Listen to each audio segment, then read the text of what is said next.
అన్నదాత అన్నదాత మీ అన్నదాత చెమటోడ్చి ఆహారాన్నందించే రైతన్నా అనునిత్యం నీ కండదండగా నిలిచే నేస్తం ఎవరన్నా అన్నదాత అన్నదాత మీ అన్నదాత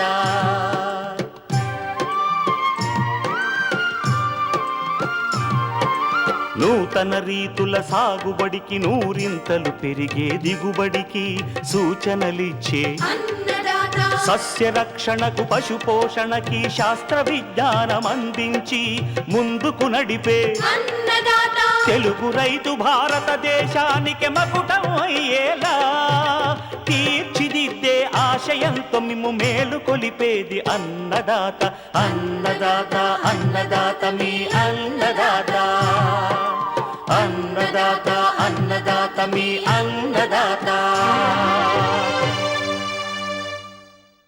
అన్నదాత ప్రేక్షకులకు నమస్కారం. ఈనాటి ముఖ్యాంశాలు: మిద్దె తోట సాగులో డాబా పాడవకుండా జాగ్రత్తలు, నిడమనూరు మహిళ అనుభవాలు, మునగ సాగులో ఆకుగూడు పురుగు కాయతొలుచు ఈగ నివారణ, మామిడిలో పిందెరాలుడు సమస్య పిందె కట్టును ప్రభావితం చేసే అంశాలు, ఇంకా జై కిసాన్ వ్యవసాయ సమాచారం.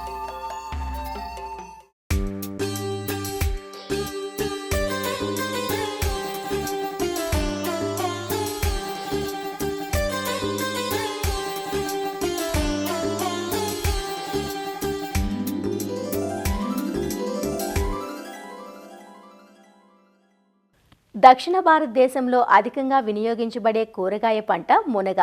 ఈ మధ్యకాలంలో మునగ కాయలకే కాదు ఆకుకు డిమాండ్ పెరుగుతోంది. అధిక పోషకాలు, విటమిన్లు, ఔషధ విలువలు గల మునగ ఆకు వాడకం విరివిగా పెరిగింది. అందుకే ఒకప్పటి పెరటి చెట్టైన మునగ నేడు వాణిజ్య రూపు సంతరించుకొని తోటలుగా విస్తరిస్తోంది. తెలుగు రాష్ట్రాల్లో PKM1 అనే వార్షిక మునగ రకం విస్తారంగా సాగులో ఉంది. వార్షిక మునగను ఎప్పుడు నాటినా వేసవి ప్రారంభంలోనే పూతకు వస్తుంది. పూత కాత దశలో ఉన్న మునగకు ప్రధాన సమస్య చీడపీడలు, ముఖ్యంగా ఆకుగూడు కాయతొలుచు ఈగల సమస్యను సకాలంలో గుర్తించి నివారించుకోగలిగితే పూత పిందెరాలుడు తగ్గి నాణ్యమైన కాయలు పొందే అవకాశం ఉంటుంది. మునగలో వచ్చే గూడు పురుగు కాయతొలుచు ఈగల నివారణ గురించి సూచనలు అందిస్తున్నారు ప్రొఫెసర్ జయశంకర్, తెలంగాణ వ్యవసాయ విశ్వవిద్యాలయం నాగర్ కర్నూలు జిల్లా పాలెం కృషి విజ్ఞాన కేంద్రం శాస్త్రవేత్త డాక్టర్ ఏ శంకర్. మునగ చెట్టుని పారడైజ్ ట్రీ, మిరాకిల్ ట్రీ అని కూడా పిలుస్తారు. సో ఎందుకంటే మునగలో ప్రతి భాగము చాలా విలువైనది. ఆయుర్వేదిక్లో కూడా దీని గురించి ప్రాచుర్యం పొంది ఉంది. మునగ ఈ కాయల కోత దశలో కానీ మనకు కొన్ని రకాల పురుగులు తెగుళ్ళు వచ్చే అవకాశం ఉంటుంది. దీనిలో ప్రధానంగా చూసుకున్నట్లయితే మనకు ఆకుగూడు పురుగు అనేది వస్తుంది. ఇది వర్షాకాలంలో కానీ పూత దశలో కానీ ఆశించవచ్చును. ఈ ఆకుల మధ్యలో చేరి ఈ గోకి తినడం కానీ పూతను గూడుగా చేసుకొని తినడం వల్ల కానీ ఎక్కువ నష్టం చేస్తుంది. ఒక్కొక్కసారి ఏమాత్రం ఆకులు లేకుండా కూడా తినేస్తాయి.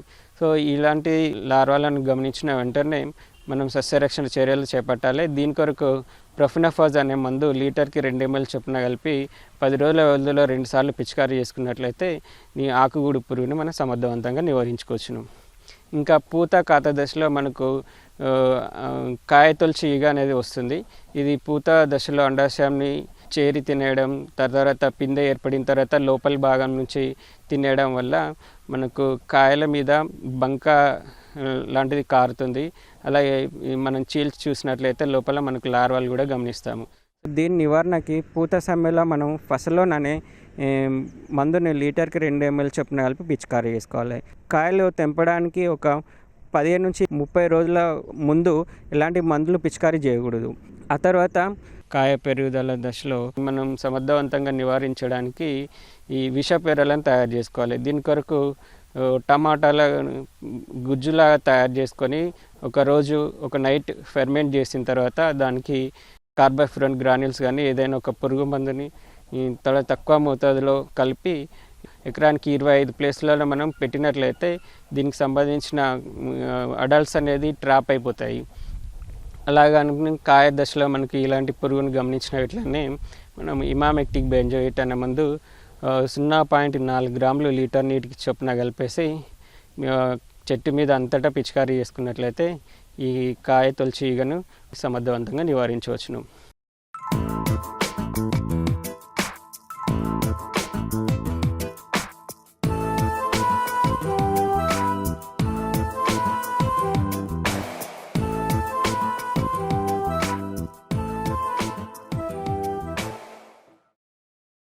పండ్లలో రారాజు అయిన మామిడిని ఇష్టపడిన వారు ఎవరుంటారు చెప్పండి?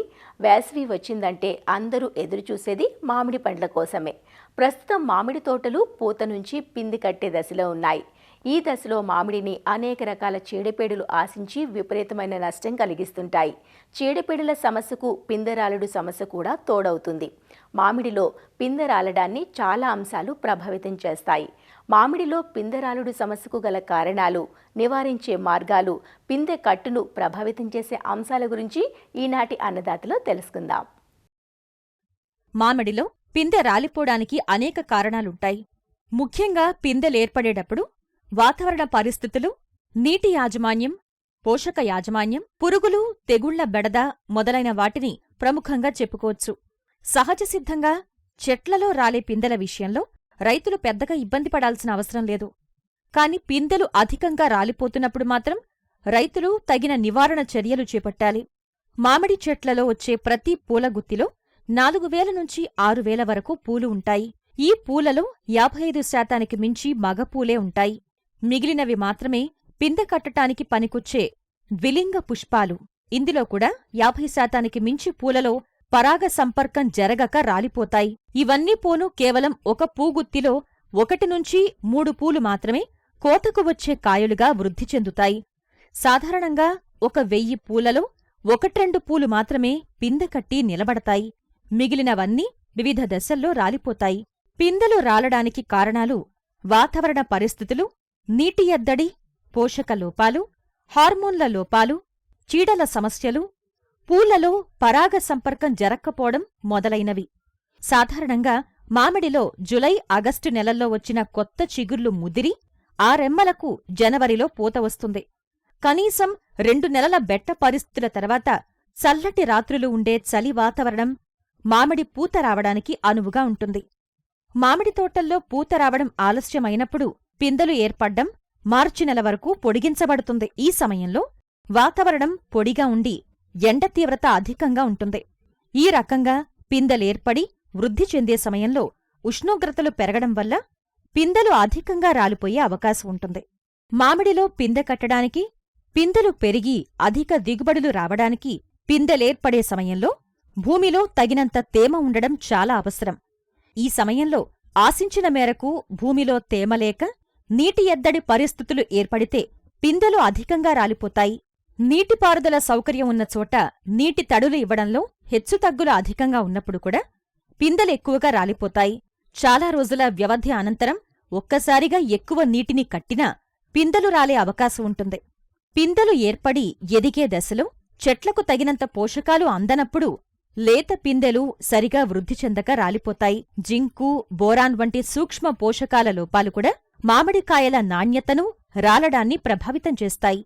నీటి ఎద్దడి, పోషక లోపాలు, అనుకూలం కాని వాతావరణ పరిస్థితులు మొక్కల జీవక్రియలను ఇబ్బందికి గురిచేస్తాయి. దీని మూలంగా కాయలు ఎదగడానికి అవసరమైన కొన్ని హార్మోన్ల అందుబాటు కూడా తగ్గవచ్చు. ఫలితంగా చెట్లలో పిందె రాలడం అధికంగా కనిపిస్తుంది. తామర పురుగులు, పిండి పురుగులు పూతను, పిందెలను ఆశించి రసం పీల్చి పూతను, పిందెలను రాలిపోయేలా చేస్తాయి. టెంక పురుగులు, పండు ఈగ, కాయ తొలుచు పురుగులు మామిడికాయ, నిమ్మకాయ సైజులో ఉన్నప్పుడు ఎక్కువగా ఆశించి కాయలో గుజ్జును తినటం వల్ల కాయలు కుళ్ళిపోయి పక్వానికి రాకముందే రాలిపోతాయి. మత్స తెగులు, మసి తెగులు, బూడిద తెగులు, పక్షి కన్ను తెగులు వంటివి మామిడిని పూత నుండి పిందె దశల్లో ఎక్కువగా ఆశించి పోషకాలు అందకుండా చేయటం వల్ల పూత, పిందె రాలిపోతుంది. మామిడిలో పూత లేదా పిందెలేర్పడే దశ నుంచి చెట్లకు 15 రోజుల వ్యవధిలో 3 నుంచి 4 నీటి తడులివ్వడం వల్ల చెట్లలో పిందె రాలడం తగ్గి కాయలు మంచి సైజుతో నాణ్యంగా పెరుగుతాయి. కాయలు ఎదిగే దశలో నీటి ఎద్దడి ఎక్కువగా ఉంటే కాయలు త్వరగా పక్వానికి వచ్చి పండి రాలిపోతాయి. కాబట్టి నీటి తడుల విషయంలో జాగ్రత్త వహించాలి. పిందెలేర్పడే దశలో చెట్లకు సైజును బట్టి చెట్టుకు 1/2 కిలో నుంచి కిలో చొప్పున యూరియా, మ్యూరేట్ ఆఫ్ పొటాష్ ఎరువులను 2 కిలోల వేపపిండితో కలిపి చెట్టు చుట్టూ గాడి తీసి వెయ్యాలి. ఎరువులు వేశాక నీటి తడి పెడితే కాయ రాలుడు తగ్గి కాయలు పెద్ద సైజులో పెరిగి అధిక దిగుబడులు వస్తాయి. వర్షాధారంగా సాగుచేసే చెట్లకు ఈ దశలో మల్టీకే లీటర్ నీటికి 15 గ్రాములు మరియు యూరియా లీటర్ నీటికి 10 గ్రాములు కలిపి పిచికారీ చేస్తే మంచి ఫలితాలు పొందవచ్చు. సమగ్ర సస్య రక్షణలో భాగంగా ఎకరాకు 8 నుంచి 10 మిథైల్ యూజినాల్ ఎరలను తోటలో అమర్చుకోవాలి. ఈ ఎరలను మార్చి నెలలో సుమారు 5 నుంచి 6 అడుగుల ఎత్తులో మామిడి చెట్ల కొమ్మలకు వేలాడదీస్తే మంచి ఫలితాలు వస్తాయి. పిందెలు ఏర్పడే దశలో ఆశించే చీడపీడల నివారణకు లీటర్ నీటికి 2 మిల్లీలీటర్ల ఫిప్రోనిల్ లేదా 1 మిల్లీలీటర్ ఎథోఫెన్ప్రాక్స్ మందుతో పాటు 2 మిల్లీలీటర్ల హెక్సాకోనజోల్ కలిపి పిచికారీ చెయ్యాలి. ఈ దశలో ఈ మందులతో పాటు నాఫ్థలిన్ అసిటిక్ యాసిడ్ NAA అనే హార్మోన్ను 4.5 లీటర్ల నీటికి 1 మిల్లీలీటర్ చొప్పున పిచికారీ చేస్తే చీడలతో పాటు పిందె రాలడాన్ని నివారించవచ్చు. అర్కా మ్యాంగో స్పెషల్ సూక్ష్మ పోషక మిశ్రమాన్ని లీటర్ నీటికి 5 గ్రాములు లేదా ఫార్ములా 4 సూక్ష్మ పోషక మిశ్రమాన్ని లీటర్ నీటికి 3 గ్రాములు పిచికారీ చెయ్యాలి. పిందెలు నిమ్మకాయ సైజులో ఉన్నప్పుడు చెట్లలోని కాయలను రైతులు నిశితంగా గమనించాలి. కాయలను ఆశించే టెంక పురుగు, కాయ తొలుసు పురుగులు గుడ్లు పెట్టటం, పిండి పురుగుల ఉనికిని గమనించవచ్చు. వీటి నివారణకు లీటర్ నీటికి 5 మిల్లీలీటర్ల వేప నూనె కలిపి పిచికారీ చెయ్యాలి లేదా లీటర్ నీటికి 0.3 మిల్లీలీటర్ల ఇమిడాక్లోప్రిడ్ కలిపి పిచికారీ చెయ్యాలి. ఇటీవల మామిడి పిందెలకు తొడిగే ఫ్రూట్ కవర్లు అందుబాటులోకొస్తున్నాయి. ఈ సంచులు మామిడి పిందెలు నిమ్మకాయ సైజులో ఉన్నప్పుడు కట్టుకోవటం వల్ల చీడపీడల నుండి, వాతావరణ మార్పుల వల్ల కలిగే నష్టాల నుండి కాయలను కాపాడుకోవడమే కాక పిందె రాలుడు సమస్యను తగ్గించుకోవచ్చు. ఈ యాజమాన్య పద్ధతులన్నీ సక్రమంగా పాటిస్తే మామిడిలో చీడపీడల నివారణతో పాటు పిందె రాలుడు సమస్యను తగ్గించుకుని అధిక దిగుబడులు పొందవచ్చు.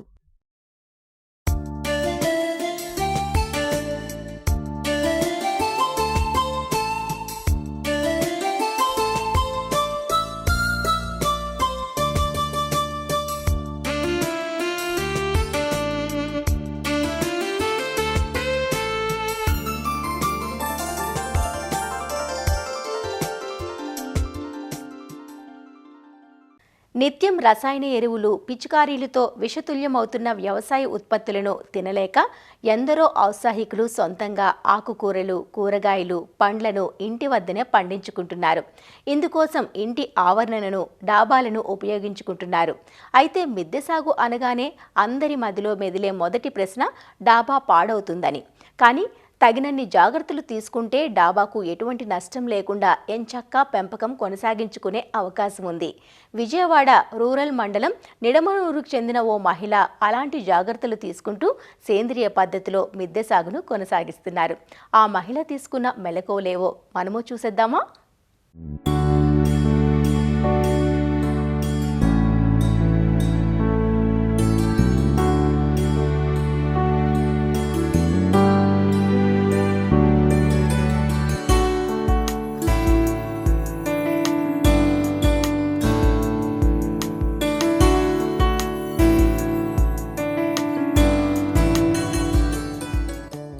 గత దశాబ్ద కాలంగా కాంక్రీటు కీకారణ్యాలుగా మారుతున్న నగరాలు, పట్టణాలలో మిద్దె సాగు సంస్కృతి విస్తరిస్తోంది. ఎలాంటి రసాయనాలకు తావు లేకుండా ఆకుకూరలు, కూరగాయలు, పండ్లను సొంతంగా పండించుకుంటూ ఇంటిల్లిపాది ఆరోగ్యాన్ని పెంపొందించుకుంటున్నారు. మిద్దె సాగు నేడు పల్లెలకు ప్రాకటం శుభపరిణామమే. అయితే మేడపై మొక్కల పెంపకం చేయాలనుకునేవారు ప్రాథమికంగా కొన్ని సూచనలు తప్పక పాటించాలి. ముఖ్యంగా డాబా పాడవకుండా ఏర్పాట్లు చేసుకోవాలి. కుండీలను నేరుగా మేడపై పెట్టకుండా ముందుగా వాటర్ ప్రూఫ్ చేసుకుని అటుపై స్టాండ్లను ఏర్పాటు చేసుకోవాలి. పిల్లర్లపై పండ్ల మొక్కల కుండీలు వచ్చేలా పెట్టుకోవాలి. కుండీల నుంచి వచ్చే అదనపు నీరు బయటకు వెళ్లడానికి డ్రైనేజీ వ్యవస్థను ఏర్పాటు చేసుకోవాలి.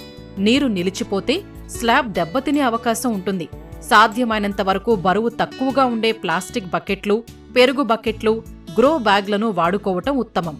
అంతేకాదు మొక్కలు బాగా పెరగాలంటే మట్టి మిశ్రమం కూడా కీలకం.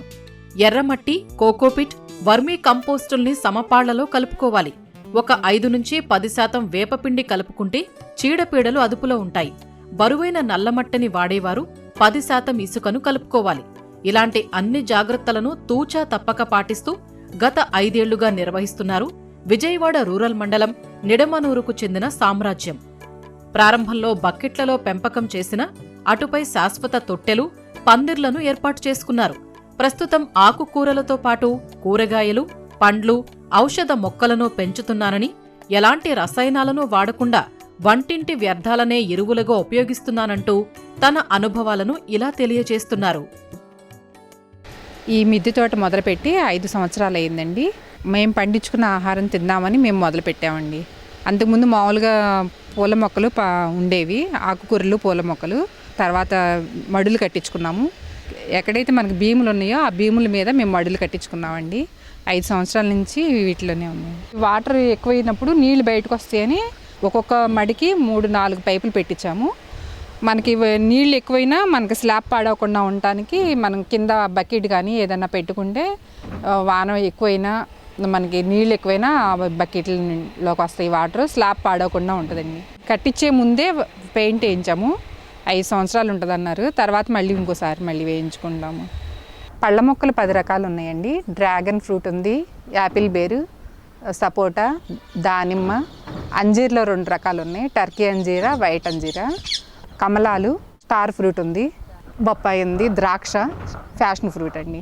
ఇన్సులిన్, రణపాల, వాము, తిప్పతీగ ఇవన్నీ మన ఇంట్లో ఉన్నాయి. అంతకుముందు పసుపు మడుల్లో పెడితే నీళ్ళు ఎక్కువైపోయి పసుపు పాడైపోయింది. అందుకని ఈసారి పసుపు అంతా కవర్లో విడిగా 100 రూపాయల టబ్బుల్లో 2-3 చోట్ల పెట్టాను. మనకి ఏమన్నా మొక్కలు చిన్న నేను నారు పోసుకోవాలనుకున్నా, చిన్న మొక్కలు పెట్టుకోవాలనుకున్నా ముందు ఇక్కడ నీడ పట్టున ఉంటాయని ఇక్కడ పెట్టేసి బతికిన తర్వాత తీసుకెళ్ళి మళ్ళీ సపరేట్గా వేరే చోట పెట్టుకుంటాను. మామూలుగా పశువుల ఎరువు, ఈ ఓక ఇవన్నీ కలిపి పెట్టేశాను. వేపపిండి అప్పుడప్పుడు వేపపిండి ఒకటి బకెట్ నీళ్ళలో కలిపేసి పోస్తూ ఉంటానండి. నీళ్ళు పైప్తో పట్టేస్తానండి. ఎప్పుడన్నా ఒకసారి మజ్జిగలో ఇంగు వేసి విడిగా ఇంట్లో పులుసు మజ్జిగ ఉన్నప్పుడు పోస్తాను. నేను ఒక్కొక్కసారి చేసుకున్నానండి. ఫస్ట్ పందిరే ఎంచుకున్నాను. బీరకాయలు, కాకరకాయలు, చిక్కుడుకాయలు పెట్టుకోవటానికి ముందు పందిరే ఎంచుకున్నాను. దానికి ఒక 20,000 అయింది. తర్వాత ఒక మడులు కట్టించుకుంటాకి నాకు ఒక 20,000 అయింది.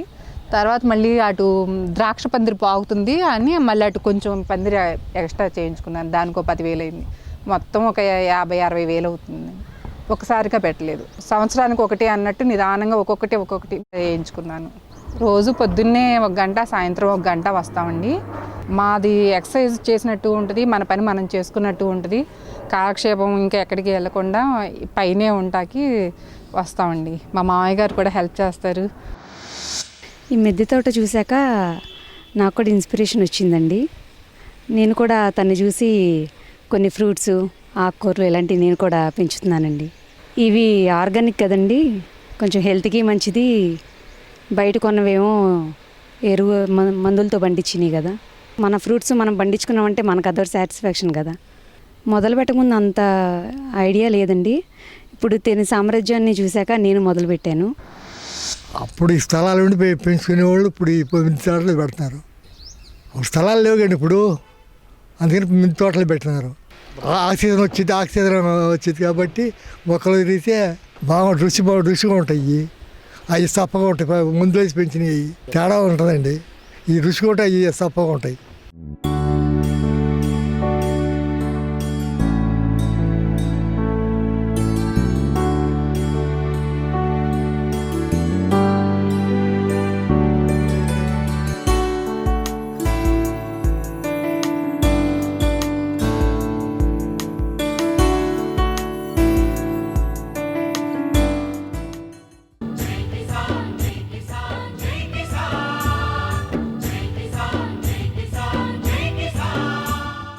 వ్యవసాయ సమాచారం ఇప్పుడు జై కిసాన్లో చూద్దాం.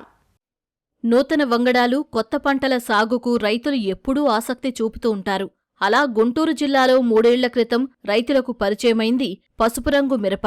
ఈ మిరపకు ఎగుమతి అవకాశాలు ఉండటం, కొత్త పంట కావటంతో రైతులు ఈ పంట సాగుకు మొగ్గు చూపుతున్నారు. ఉమ్మడి గుంటూరు జిల్లాలోని మేడికొండూరు, పెదకాకాని, గురజాల, మాచవరం మండలాల్లో కొందరు రైతులు ప్రయోగాత్మకంగా పసుపు రంగు మిరప పంటను సాగు చేస్తున్నారు. మేడికొండూరు మండలంలోని మందపాడులో ఈ ఏడాది 300 ఎకరాల్లో అన్నదాతలు పసుపు మిర్చిని సాగు చేశారు. మేము ఒక 3 ఎకరాల్లో ఎల్లో మిర్చి చేసాము. ఈ సంవత్సరం కొంచెం రేటు కూడా ఆశాజనకంగా ఉంది. అయితే ఉన్న చీడపీడలకు కూడా ఇది 2-3 ఇయర్స్ నుంచి కూడా తట్టుకుంటుంది. బాగా ఉంది వెరైటీ. అయితే ఇది అన్ని సమయాల్లో ప్రతి సంవత్సరం ఈ ధర లేదు. గత సంవత్సరాలు పోస్తే వాటితో పాటు 20,000, 15,000 అట్లానే కొన్నారు. మళ్ళీ రైతులందరూ కనుక దీని మీదకి ఎక్కువగా వేశారనుకోండి, ఆటోమేటిక్గా దీని ధర కూడా 15,000, 12,000 దించుతారు. అన్ని సమయాల్లో దీన్ని కొనరు. ఇది అనుకోకుండా మరి ఈ సంవత్సరం 40,000 అంటున్నారు, 49,000 అంటున్నారు, 45,000. రేపు రైతు పంట వచ్చేసరికి మరి ఎంత ధర నిలబెడతారనేది కూడా తెలియదు. పంట వచ్చేసరికి కొంచెం వైరస్ కావచ్చు, నల్లికి కావచ్చు, కొంత తట్టుకుంటుంది. దీనికి కొంచెం లేబర్ కాస్ట్, కోసే పికింగ్ ఛార్జింగ్ ఎక్కువ అవుతుంది. అవి కింటాకు వచ్చేలకు 6 గ్రేడ్కి వస్తే దీనికి కనీసం 10 మంది పడతారు. వైరస్కి తట్టుకుంటుంది. అలాగే నల్ల తామర పురుగు కూడా కొంత తట్టుకుంటుంది. వాటి మీద కాకుండా 2-3 సంవత్సరాలు కూడా ఉన్న అన్ని సీడ్ వెరైటీల కన్నా ఇది కొంచెం పర్వాలా. అయితే అందరు రైతులు దీన్ని ఎందుకు లైక్ చేయట్లేదంటే అన్ని సమయాల్లో దీన్ని కొనటం లేదు. ఈ సంవత్సరం అనుకోకుండా ఈ 40,000, 45,000 వచ్చింది. కానీ ఉంటే ఇదే రేట్ కంటిన్యూషన్ అందరూ వేస్తారు. మళ్ళీ రైతులందరూ వేశారనుకోండి, సప్లై పెరిగిపోతే ఆటోమేటిక్గా దానికి డిమాండ్ తగ్గిపోయింది. దీని ఏదో మెడిసిన్కి వెళ్తుంది అనేది మార్కెట్ మన యార్డ్లో చెప్తున్నారు. సాధారణ మిరప సాగులో రైతులు గత కొన్నేళ్లుగా నల్లతామర, బొబ్బర తెగుళ్లతో నష్టాలను చవిచూస్తున్నారు. దీనికి తోడు మార్కెట్ ధరలు సైతం రైతులను కలవరానికి గురిచేస్తున్నాయి. క్వింటాలు మిరప రకాన్ని బట్టి 12,000 నుంచి 20,000 మధ్య పలుకుతున్నాయి. ఈ నేపథ్యంలో పసుపు మిర్చి ధరలు రైతులను ఆకర్షిస్తున్నాయి. దీనికి తోడు వైరస్ తెగుళ్లను సైతం పసుపు మిరప తట్టుకోవడంతో సాగుకు రైతులు ముందుకొస్తున్నారు. 3 ఏళ్ల క్రితం పసుపు మిరప క్వింటాకు 60,000 ధర పలికింది. అయితే ఆ తర్వాతి ఏడాది ధరలు తగ్గడంతో సాగుదారులు నిరాశ చెందారు. మళ్లీ ఈ ఏడాది మార్కెట్ కొంత పుంజుకుంది. మార్కెట్లో క్వింటాలకు 40,000 నుంచి 50,000 రూపాయల మధ్య ధర ఉండటంతో అన్నదాతలు సంతోషం వ్యక్తం చేస్తున్నారు. నాకు ఊహ తెలిసిన కాడి నుంచి మేము వేసే పంట మిర్చి. మా ఊర్లో ప్రత్యేకంగా గుంటూరు జిల్లాలో అధికంగా పండించే మిర్చి ఊరు ఏది అంటే మందపాడు విలేజ్. అందులో గత 3-4 సంవత్సరాల నుంచి సరైన దిగుబడులు కానీ సరైన ధరలు కానీ లేవు. పోయిన ఏడాదితో పోల్చుకుంటే ఈ ఏడాది కొంచెం పర్వాలేదు. అలా అని బొబ్బర, ఈ వైరస్లు, నల్ల తామర వీటి ప్రభావం ఎక్కువ అవుతుంది. కొన్ని సీడ్స్ ఉన్నాయి. ఇప్పుడు ఎల్లో సీడ్ అని వీటికి వచ్చేసి లాస్ట్ 3-4 ఇయర్స్గా అక్కడక్కడ వేస్తారు కొంచెం. దానికి అప్పుడప్పుడు రేటు పెరిగిద్ది, తగ్గిద్ది. అది అడిగే వాళ్ళు ఉంటారు, అడగరు. ఇప్పుడు ఈ సంవత్సరం ఉంది, అడుగుతున్నారు, రిక్వైర్ ఉంటుంది, అడుగుతున్నారు. 40,000-45,000 కాస్ట్ ఉంటుంది పింటా వచ్చేసి. ఏడు పెరిగింది. పురుగుకి కానీ ఏదైనా నల్ల తామరకి, వైరస్లకి, కొత్త వైరస్లకు కానీ ఇది కొంచెం తట్టుకొని నిలబడుతుంది. కాబట్టి దానికి ప్రత్యేకంగా వేస్తున్నాం మనం. కాకపోతే ఇది కొంచెం నాణ్యతగా ఉండిద్ది. వానకి, వరదలకు కానీ, పురుగుకి, నల్లికి వీటికి తట్టుకునిద్ది. దానికోసం ఈ సీడ్ని ఎంచుకున్నాం మనం. 300 ఎకరాల వరకు ఎల్లో సీడ్ సాగు చేస్తూ ఉంటారు. పసుపు మిరప ఎకరాకు 20 నుంచి 25 క్వింటాళ్ల మేర దిగుబడి ఇవ్వడం, కొత్త పంట కావడంతో మార్కెట్లో ధరలు ఆశాజనకంగా ఉండటం, తామర పురుగుతో పాటు వైరస్లను తట్టుకునే గుణం ఉండటంతో ఈ రకం సాగుకు రైతులు మొగ్గు చూపుతున్నారు. అయితే విస్తీర్ణం ఏటికేడు పెరుగుతున్న నేపథ్యంలో పసుపు మిరప ధరలపై రైతుల నుంచి ఒకంత ఆందోళన సైతం వ్యక్తమవుతోంది. మరిన్ని విభిన్న అంశాలతో రేపటి అన్నదాతలో మళ్ళీ కలుసుకుందాం. నమస్కారం. అన్నదాతలు తమ సందేహాలు, సమస్యలను 1-800-425-4085 టోల్ ఫ్రీ నంబర్లో ఉదయం 10 నుంచి 11 గంటల మధ్య పని దినాలలో సంప్రదించగలరు. ఈ కార్యక్రమాన్ని యూట్యూబ్లో www.youtube.com/annadata ETV లింక్ ద్వారా వీక్షించవచ్చు.